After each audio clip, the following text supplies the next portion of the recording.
Qatar की राजधानी दोहा में अरब और मुस्लिम देशों की एक बड़ी बैठक बुलाई जाती है। ये बैठक ऐसे समय में होती है जब कुछ दिनों पहले ही इजराइल की ओर से कतर की राजधानी दोहा में हमास के नेताओं पर एयर स्ट्राइक हुई है।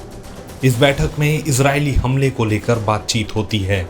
इसके साथ ही मुस्लिम अरब देशों की ओर से इजराइल को चेतावनी भी दी जाती है। दोहा में 15 सितंबर को 50 से अधिक मुस्लिम देशों की इमरजेंसी मीटिंग में ओआईसी के सदस्य देश और अरब देश शामिल होते हैं।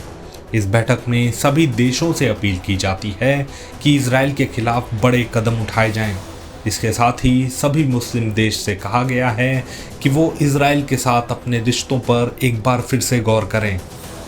इजराइल के हमले के बाद मुस्लिम देश इजराइल के खिलाफ एकजुट होते नजर आते हैं। मुस्लिम देश इजराइल को घेरने की तैयारी करते दिख रहे हैं। इसी बैठक के दौरान मुस्लिम देशों की ओर से एक और अहम फैसला भी लिया जाता है। मीडिया रिपोर्ट्स के मुताबिक दोहा में हुए आपातकालीन अरब इस्लामी शिखर सम्मेलन में अरब देशों के संयुक्त सैन्य गठबंधन यानी अरब नाटो का प्रस्ताव भी पेश किया गया।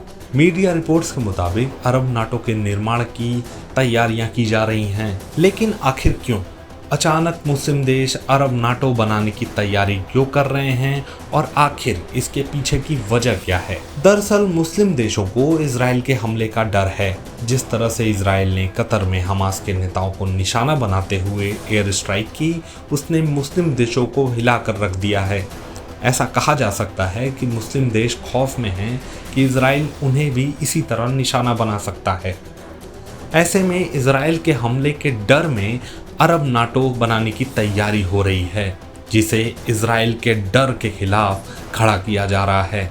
अरब नाटो की बात करें तो इस अरब नाटो बनाने के लिए सबसे ज़्यादा दबाव मिस्र की ओर से डाला जा रहा है। मिस्र अरब में सबसे बड़ी सैन्य शक्ति है। मिस्र इजराइल के साथ सीमा भी साझा करता है।